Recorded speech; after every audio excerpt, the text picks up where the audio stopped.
नमस्कार. बुकवाईज विथ अनिलमध्ये आपलं स्वागत आहे. जाहिरात म्हणजे केवळ सुंदर चित्रे आणि शब्दांचा खेळ नाही, तर ते एक शास्त्र आहे. आणि हे शास्त्र जगाला शिकवलंय क्लोड हॉपकिन्स यांनी. अगदी 35 वर्षांच्या करिअरमध्ये त्यांनी पामोलिव्ह आणि पेप्सोडेंट सारख्या ब्रँड्सना घराघरात कसं पोहोचवलं हे जाणून घेणं खूप रंजक आहे. बरोबर. त्यांनी वयाच्या 9व्या वर्षापासून काम करायला सुरुवात केली आणि तिथूनच त्यांना विक्रीचे खरे धडे मिळाले. चला तर मग पाहूया जाहिरात क्षेत्रातील या महान प्रवासाचा पहिला अध्याय. हॉपकिन्स यांच्या यशाची मुळं त्यांच्या बालपणातच रुजलेली होती. म्हणजे त्यांच्या आईकडून त्यांना कामावर प्रेम करायला शिकायला मिळालं. तर त्यांच्या आजूबाजूच्या सामान्य लोकांकडून त्यांना माणसं कशी असतात, त्यांच्या गरजा काय असतात, हे सगळं समजलं. अच्छा. खरं तर त्यांच्या आयुष्याची सुरुवातच खूप खडतर होती.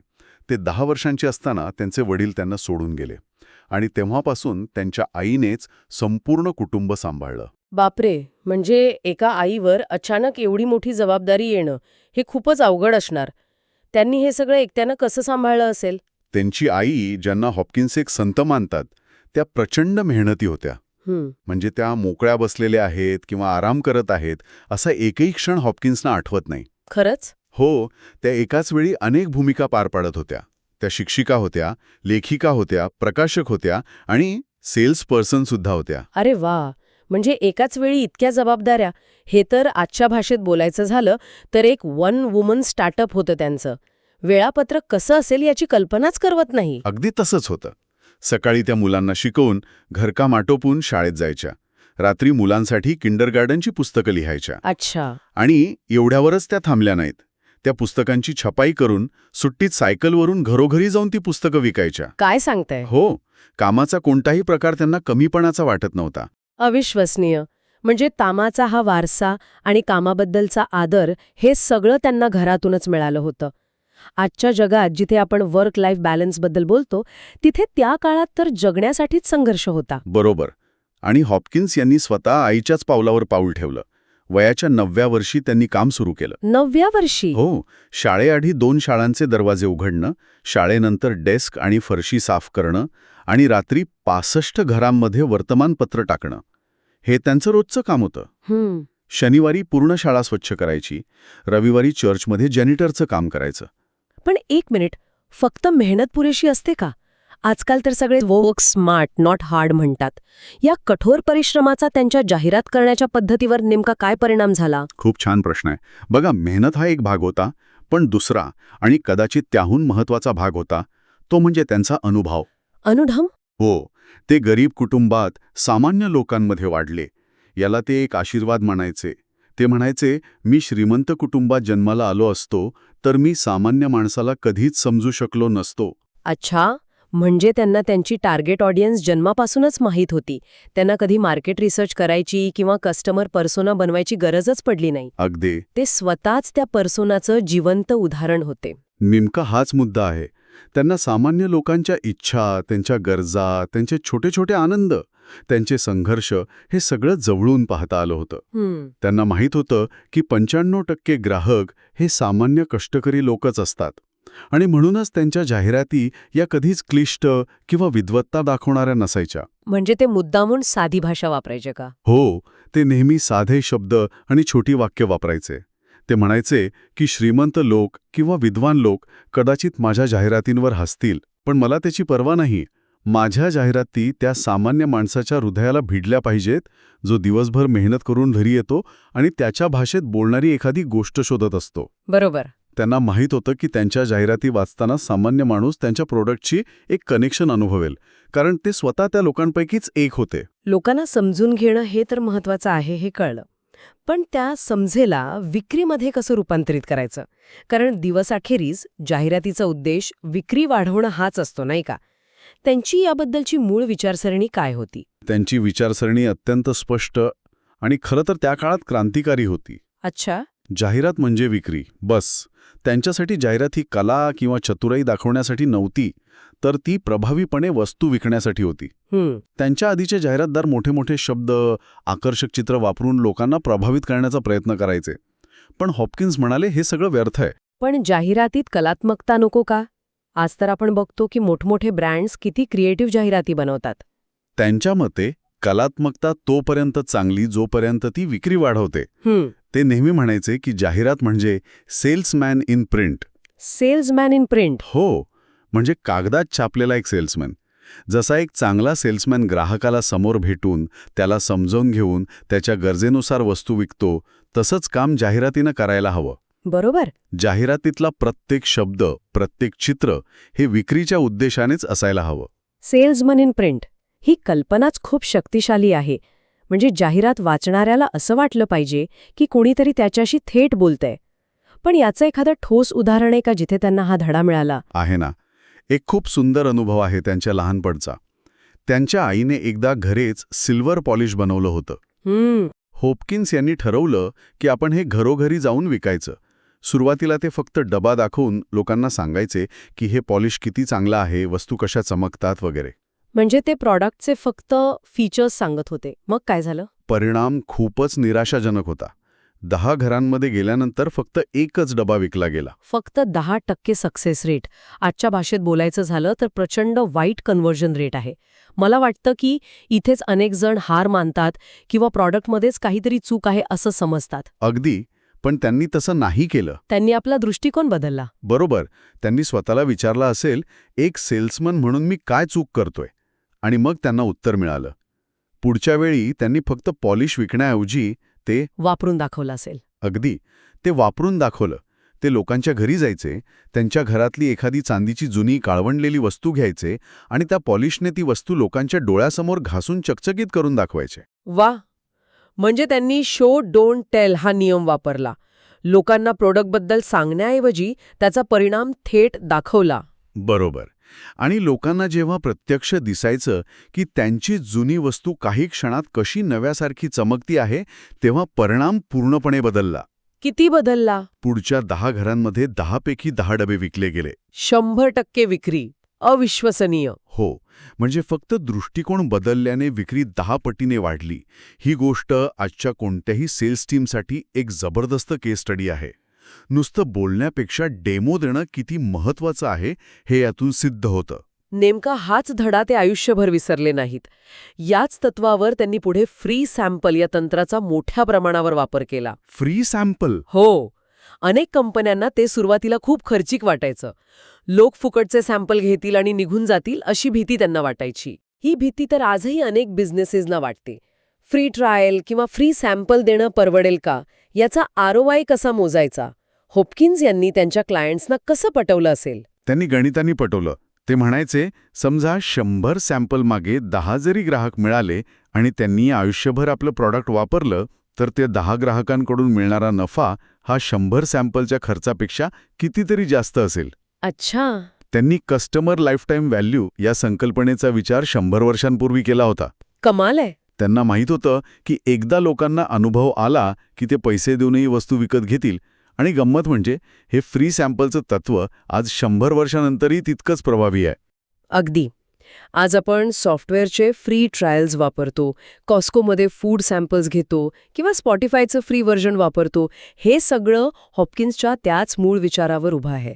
लोकांना अनुभव द्या, मग ते ग्राहक बनतील. ठीक आहे, म्हणजे सामान्य माणसाला समजून घ्यायचं आणि त्यांना प्रॉडक्टचा अनुभव द्यायचा. ही 2 तत्व तर स्पष्ट झाली. पण कधीकधी असं होतं ना की आपल्याला वाटतं की एखादी गोष्ट लोकांना खूप आवडेल, पण तसं होत नाही. एक उद्योजक म्हणून मला ही भीती नेहमी वाटते. हो, आपण आपल्या कल्पनेच्या प्रेमात पडतो. यावर त्यांचा काय विचार होता? हा एक खूप महत्वाचा धडा ते एका कटू अनुभवातून शिकले, जो त्यांच्या कायम लक्षात राहिला. ॲलन पिंकर्टन नावाच्या एका यशस्वी डिटेक्टिव्हवरचं एक पुस्तक त्यांना खूप आवडलं होतं. हां. ते त्यांचे हिरो होते. हॉपकिन्सना वाटलं की हे पुस्तक इतकं रोमांचक आहे की ते सगळ्यांनाच आवडेल. म्हणजे त्यांनी स्वतःच्या आवडीवर विश्वास ठेवून एक मोठी गुंतवणूक केली. मग काय झालं? पुस्तकं विकली गेली का? मला वाटते की इथे काहीतरी गडबड झाली असणार. ते खूप उत्साहाने शहराच्या महापौरांकडे म्हणजे मेयरकडे गेले. त्यांना वाटलं की मेयर नक्कीच मदत करतील, कारण ते नेहमी मेहनती तरुणांना प्रोत्साहन द्यायचे. पण झालं उलटंच. उलटं झालं? हो. महापौरांनी पुस्तक घेण्यास स्पष्ट नकार दिला. नकार दिला? पण का? एका चांगल्या पुस्तकाला का नकार देतील? महापौरांनी जे सांगितलं ते हॉपकिन्ससाठी एक मोठा धक्का होता. ते म्हणाले, मुला, तुझा माझ्या घरात स्वागत आहे, पण तुझ्या पुस्तकाचं नाही. बापरे. ते म्हणाले, डिटेक्टिव्हज हे गुन्हेगारांसोबत काम करतात. ते समाजातले आदरणीय घटक नाहीत. त्यांचं पुस्तक माझ्या घरात ठेवणं हे माझ्या आदर्शांच्या आणि माझ्या कुटुंबाच्या संस्कारांच्या विरोधात आहे. अरे देवा, हा तर मोठा धक्का असेल. म्हणजे ज्या गोष्टीला ते हिरोइझम समजत होते तिला समाजातला एक प्रतिष्ठित माणूस अनादरणीय मानत होता. सगळी गुंतवणूक वाया गेली. तू त्यांच्यासाठी एक वेकअप कॉल होता. त्या एका क्षणात त्यांना एक मोठी गोष्ट समजली. कोणती? एखादं प्रॉडक्ट तुम्हाला आवडलं म्हणून ते दुसऱ्यांनाही आवडेलच असं नाही. तुमच्या वैयक्तिक आवडीनिवडी आणि बाजाराच्या आवडीनिवडी यात खूप मोठं अंतर असू शकतं. हे तर आजच्या काळात स्टार्टअप्स आणि उद्योजकांसाठी लाख मोलाचं वाक्य आहे. हा तर क्लासिक फाउंडर बायसचा केस आहे. मला आवडलं म्हणजे सगळ्यांना आवडेल, हा सगळ्यात मोठा सापळा आहे. अगदी. अनेक जण स्वतःला आवडणारे प्रॉडक्ट किंवा ॲप्स बनवतात आणि मग ग्राहक का घेत नाहीत म्हणून आश्चर्यचकित होतात. नक्कीच. हॉपकिन्स सांगतात की अनेक बिझनेसमॅनांना वाटतं की जग त्यांच्या मतानुसार चालतं. ते त्यांच्या ऑफिसमध्ये बसून ठरवतात की लोकांना काय आवडेल. बरोबर. पण खरी गोष्ट ही आहे की जोपर्यंत तुम्ही तुमच्या खऱ्या ग्राहकांना भेटत नाही, त्यांच्या आवडीनिवडी, त्यांच्या मनातल्या भीती आणि त्यांच्या इच्छा समजावून घेत नाही, तोपर्यंत यश मिळत नाही. आजच्यासारखे सर्वे किंवा फोकस ग्रुप नसायचे, मग ते लोकांची मतं कशी जाणून घ्यायचे? ते थेट लोकांशी बोलायचे. ते घरोघरी जाऊन वस्तू विकायचे. ते दुकानांमध्ये उभे राहून लोकांचं बोलणं ऐकायचे. अच्छा. ते लोकांच्या पत्रांना स्वतः उत्तरं द्यायचे. त्यांनी स्वतःला कधीच ग्राहकांपासून वेगळा ठेवला नाही. त्यांच्या मते जाहिरात ही 100% लोकांच्या मतांवर अवलंबून असते, तुमच्या किंवा माझ्या मतावर नाही. तुमची कल्पना कितीही चांगली असली तरी बाजाराने तिला नाकारलं तर तिची किंमत 0 आहे. जाहिरात म्हणजे विक्री हे तर समजलं, पण एखादं प्रोडक्ट पहिल्यांदा ग्राहकाच्या हातात कसं टेकवायचं? लेखकाने एका अशा तंत्राचा वापर केला ज्याने विक्रीचे सर्व रेकॉर्ड तोडले. ते तंत्र आजही मार्केटिंग जगात सर्वात शक्तिशाली मानलं जातं. ते तंत्र होतं फ्री सॅम्पल्स. ट्रायल आणि सॅम्पल देणे हे जाहिरात क्षेत्रातील सर्वात प्रभावी तंत्र आहे असं हॉपकिन्स मानतात. म्हणजे ग्राहकाला आधी अनुभव द्यायचा आणि मग त्याला कायमचा ग्राहक बनवायचा. पण सॅम्पल देतानाही त्यांनी एक महत्वाची अट सांगितली आहे ना? अगदी बरोबर. आणि ती अट इतकी महत्वाची आहे की त्याशिवाय सगळी मेहनत, सगळा पैसा पाण्यात जाऊ शकतो. अच्छा, अशी काही अट आहे? अट ही आहे की सॅम्पल फक्त तुमच्या संभाव्य ग्राहकांनाच द्या. म्हणजे तुमचे जे टार्गेट क्लायंट आहेत फक्त त्यांना. सगळ्यांना नाही? सगळ्यांना नाही, नाहीतर काहीच उपयोग होत नाही. हॉपकिन्स यांनी याबद्दल त्यांच्या लहानपणीचा एक अनुभव सांगितला आहे. अच्छा, त्यांच्या स्वतःच्या अनुभवातून आलेला हा धडा आहे तर? हो. त्यांच्या आईने घरी चांदीची भांडी साफ करण्याची एक खास पॉलिश बनवली होती आणि हॉपकिन्सना वाटलं की आपण हे विकून थोडे पैसे कमावेत. तर ते घरोघरी जाणून ती पॉलिश विकायला लागले. म्हणतात की 10 घरांमध्ये दार वाजवल्यावर फक्त एका घरात ती विकली जायची. म्हणजे 90% नकार? हो. ते खूप निराश झाले. पण मग त्यांच्या डोक्यात एक कल्पना आली. त्यांनी ठरवलं की फक्त विकण्याऐवजी लोकांना त्या पॉलिशचा परिणाम प्रत्यक्ष दाखवायचा. एक प्रकारचा डेमो.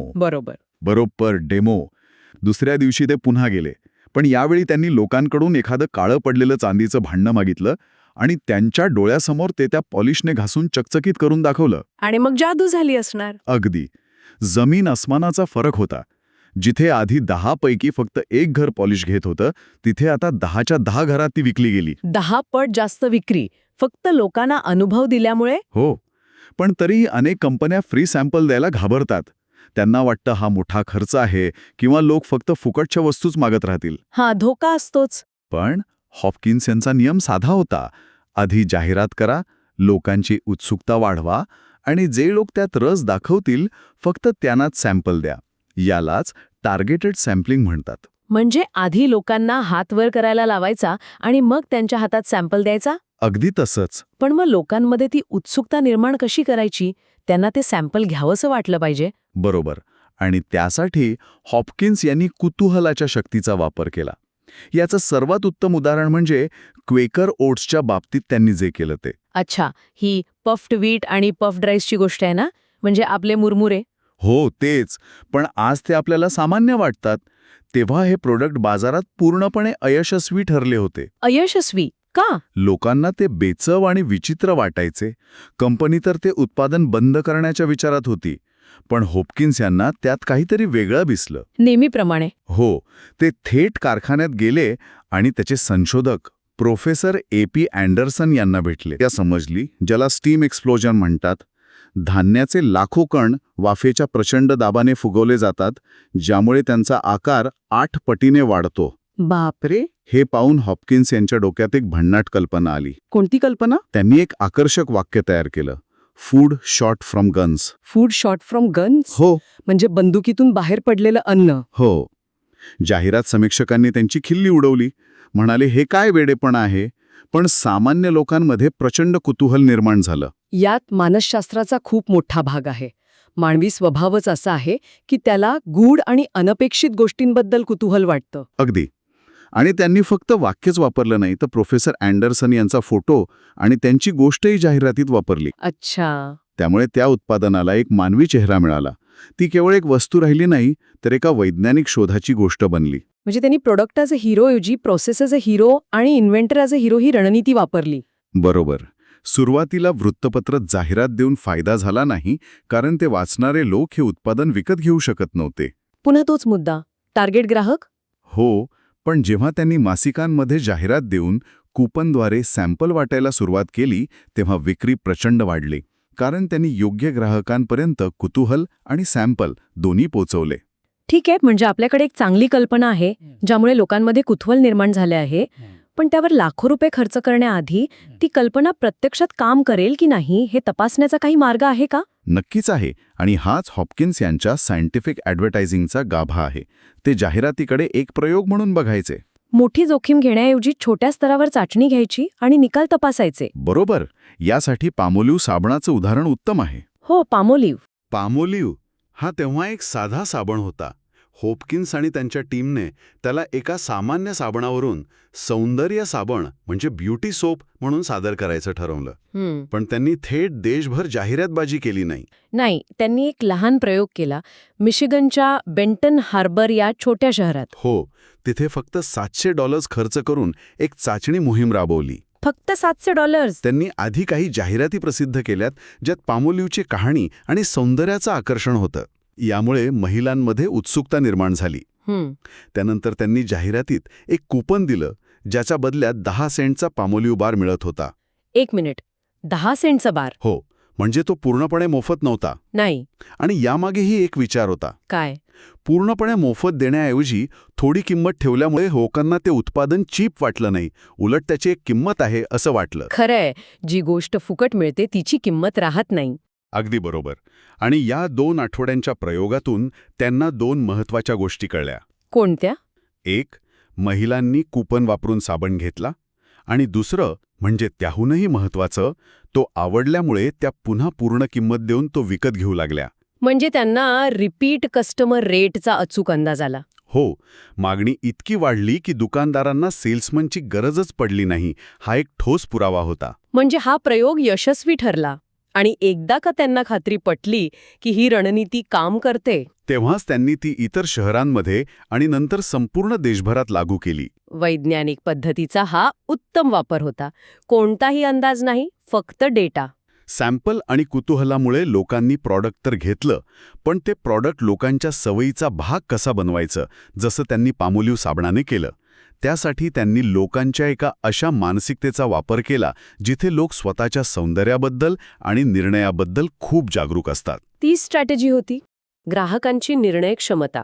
पामोलिव्हच्या जाहिरातीत त्यांनी दाखवलं की हा केवळ साबण नाही, तर ते तुमच्या सौंदर्याचं रहस्य आहे. वा, म्हणजे त्यांनी लोकांच्या गरजांना अशा प्रकारे अपील केलं की लोकांना ते प्रोडक्ट हवंच असं वाटू लागलं. पण ही गोष्ट वाटते तितकी सोपी नव्हती.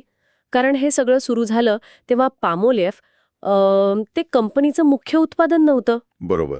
ते एका लॉन्ड्री सोपसाठी म्हणजे कपडे धुण्याच्या साबणाची जाहिरात करण्यासाठी एका एजन्सीकडे गेले होते, नाही का? अगदी बरोबर. जॉन्सन साबण कंपनी होती आणि ते त्यांच्या गॅल्व्हॅनिक नावाच्या लॉन्ड्री साबणासाठी जाहिरात करायला आले होते. पण जाहिरात एजन्सीने ती कल्पनाच नाकारली. त्यांना त्यात काहीच दम वाटला नाही. अच्छा. त्यांचं लक्ष वेधून घेतलं त्याच कंपनीच्या एका छोट्याशा दुर्लक्षित टॉयलेट साबणाने, ज्याचं नाव होतं पामोलिव्ह. हो. आणि त्या नावातच त्यांना एक मोठी संधी दिसली, पाम आणि ऑलिव्ह तेल. पण या घटकांना थेट इतिहासाशी, त्यातही क्लिओपात्राशी जोडण्याची कल्पना, ती कशी सुचली असेल? हेच तर जाहिरातीचं खरं सामर्थ्य आहे. म्हणजे बघा, त्यांनी फक्त आमच्या साबणात पाम आणि ऑलिव्ह तेल आहे असं नाही सांगितलं. नाही. त्यांनी एक कथा रचली, एक अशी कथा जी लोकांच्या मनात खोलवर रुजलेल्या सुंदर दिसण्याच्या इच्छेला हात घालते. अच्छा. त्यांनी इतिहासाचा संदर्भ वापरला. त्यांनी सांगितलं की इजिप्तची राणी क्लिओपात्रा, जी तिच्या सौंदर्यासाठी ओळखली जाते, ती तिच्या त्वचेसाठी याच पाम आणि ऑलिव्ह तेलांचा वापर करायची. अरे वा. म्हणजे एका सामान्य साबणाला थेट राजघराण्याशी आणि इतिहासातील सर्वात सुंदर स्त्रीशी जोडून टाकलं. अगदी. त्यामुळे काय झालं की तो फक्त एक साबण राहिला नाही. तो एक सौंदर्याचं प्राचीन रहस्य बनला. बरोबर. जे आता सामान्य महिलांनाही उपलब्ध होणार होतं. या कथेने त्या उत्पादनाला एक भावनिक मूल्य दिलं. या इतक्या मोठ्या कल्पनेची सुरुवात खूपच लहान स्तरावर झाली होती, हे ऐकून आश्चर्य वाटतं. हो. त्यांनी फक्त एका छोट्या शहरात बेंटन हार्बर, मिशिगनमध्ये याची चाचणी केली. आणि बजेट किती होतं? अवघा $700. फक्त $700. हो. आणि त्या $700मध्ये त्यांनी 3 वेगवेगळ्या जाहिराती छापल्या. प्रत्येक जाहिरातीत हीच कथा, क्लिओपात्राची आणि सौंदर्याचं वचन. हां. पण लोकांना कृती करायला लावण्यासाठी त्यांनी एक हुशारीची खेळी केली. कोणती? त्यांनी एक ऑफर दिली की ज्या महिला हा साबण वापरून पाहतील त्यांना पहिला बार मोफत मिळेल. अच्छा, मोफत. यामुळे लोकांमध्ये उत्सुकता तर निर्माण झाली असेल, पण मोफत वस्तू म्हटल्यावर लोक तिला कमी लेखण्याचा धोका नव्हता का? होता. नक्कीच होता. आणि म्हणूनच त्यांची पुढची पायरी खूप महत्वाची होती. बरं. सुरुवातीला मोफत बार देऊन त्यांनी लोकांचं लक्ष वेधून घेतलं. पण जेव्हा बाजारात थोडी चर्चा सुरू झाली तेव्हा त्यांनी दुसरी जाहिरात काढली. आणि यावेळी त्यात मोफत कूपन नव्हतं, तर 10 सेंटचं कूपन होतं. म्हणजे लोकांना तो साबण 10 सेंट्स देऊन विकत घ्यावा लागणार होता. यामागे काय विचार होता? यामागे मानसशास्त्राचा एक खूप महत्वाचा नियम आहे. अनुभूत मूल्य म्हणजे परसिव्ड व्हॅल्यू. Perceived value. हो. जेव्हा एखादी गोष्ट तुम्हाला पूर्णपणे मोफत मिळते तेव्हा तिचं मूल्य अनेकदा 0 होतं. ती एक फुकटची वस्तू वाटते. बरोबर. पण जेव्हा तुम्हाला 10 सेंट मोजून एखादी गोष्ट मिळते तेव्हा तुमच्या मनात तिची एक किंमत तयार होते. तुम्हाला वाटतं की तुम्ही एका मौल्यवान वस्तूसाठी चांगली डील मिळवली आहे. कमाल आहे. म्हणजे त्यांनी ब्रँडची किंमत टिकवून ठेवली आणि विक्रीही वाढवली. इतकी वाढली की दुकानदारांना सेल्समनची वाढ न मागताच पामोलिव्हचा स्टॉक ठेवावा लागला, कारण ग्राहक स्वतः दुकानात येऊन त्या 10 सेंटच्या कूपनबद्दल विचारत होते. एका छोट्याशा चाचणीतून एका जागतिक ब्रँडचा पाया रचला गेला. त्यांनी साबण विकला नाही, त्यांनी विकली सौंदर्याची आशा. तर मग सुंदर दिसण्याची इच्छा ही एक किल्ली झाली. पण माणसाच्या मनात फक्त इच्छाच नसते, भीती किंवा एक प्रकारची अस्वस्थता, अँक्झायटी सुद्धा असते. ह्या भावनेचा वापर जाहिरातीत करता येतो का? उत्तम प्रश्न आहे. आणि याचं सर्वोत्तम उदाहरण म्हणजे पेप्सोडेंट. पेप्सोडेंट? हो. त्यांनी लोकांच्या मनात दात किडण्याची भीती नाही घातली. त्या काळात लोकांना दात घासण्याची सवयच नव्हती. आणि पेप्सोडेंट महागही होतं नाही का? हो. बाजारातील इतर ब्रँड्सपेक्षा दुप्पट महाग. आव्हान खूप मोठं होतं. म्हणजे लोकांना एक नवीन सवय लावायची होती आणि तीही एका महागड्या उत्पादनासोबत. मग त्यांनी लोकांना प्रवृत्त कसं केलं? त्यांनी एक नवीन छोटीशी अस्वस्थता निर्माण केली. त्यांनी दातांवर जमणाऱ्या एका शास्त्रीय थराला, म्युकिनप्लेक्स. हो, म्युकिनप्लेक्स, त्याला एक सोपं आणि आकर्षक नाव दिलं, क्लाउडी फिल्म. Cloudy film. हे खूप हुशारीचं आहे, कारण म्युकिनप्लेक्स हा शब्द कोणाला कळणार? बरोबर.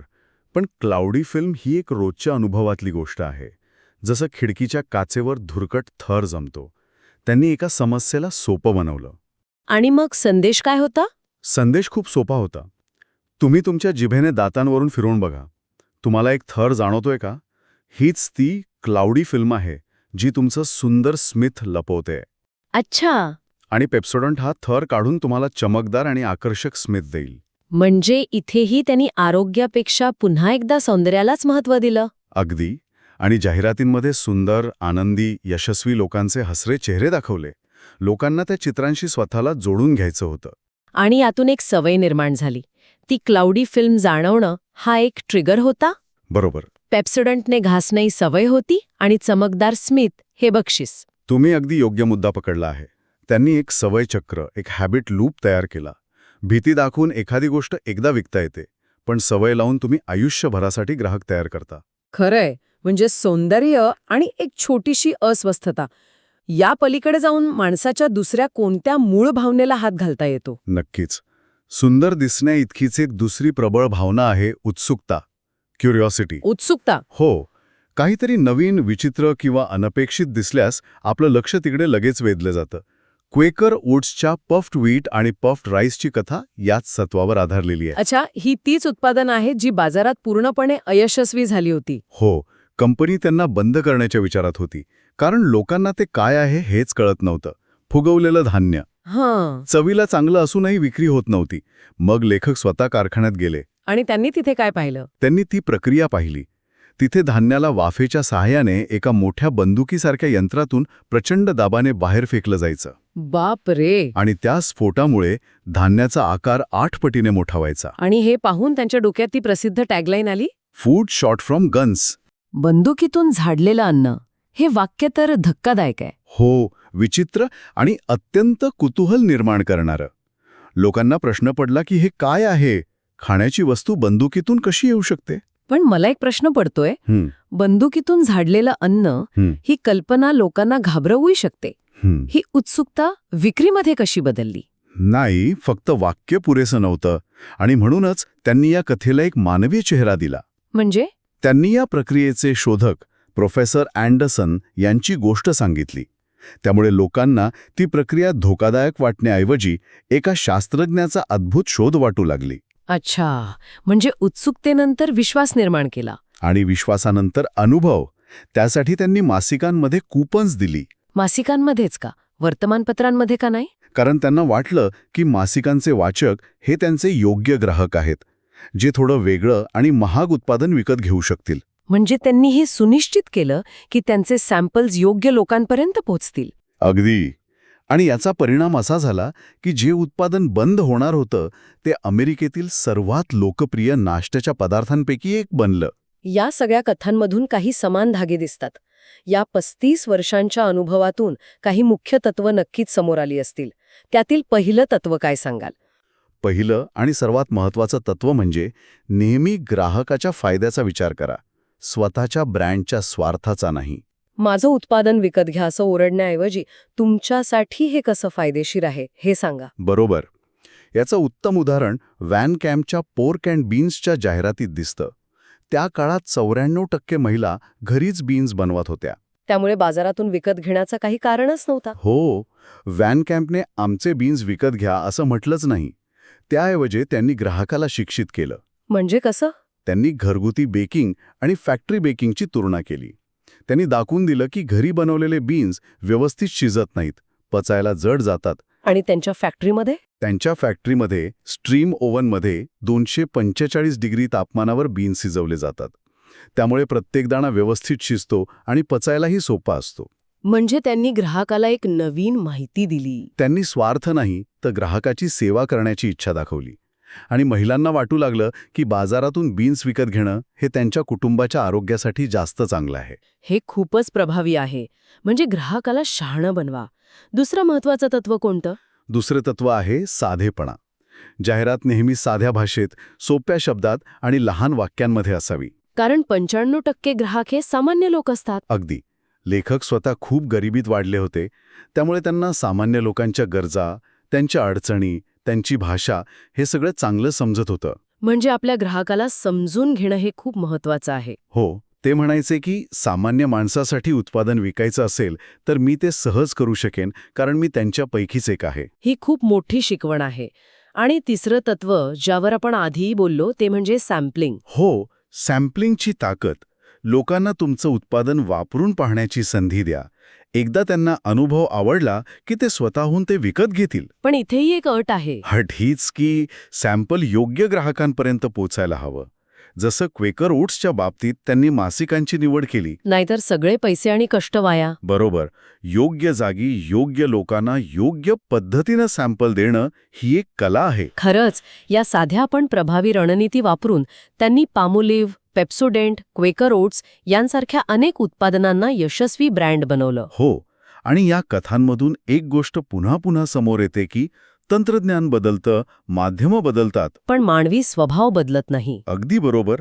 सुंदर दिसण्याची, यशस्वी होण्याची, आपल्या कुटुंबाला चांगलं काहीतरी देण्याची इच्छा ही 100 वर्षापूर्वीही होती आणि आजही आहे. जो जाहिरातदार या मूलभूत मानवी भावनांना समजून घेतो आणि त्यांना प्रामाणिकपणे प्रतिसाद देतो तोच यशस्वी होतो. आणि हे आपल्याला एका मोठ्या प्रश्नाकडे घेऊन जातं. आजच्या जगात आपल्याकडे प्रचंड डेटा आणि शक्तिशाली अल्गोरिदम आहेत. आपण लोकांच्या सवयी, त्यांच्या आवडीनिवडी पूर्वीपेक्षा जास्त चांगल्या प्रकारे ओळखू शकतो.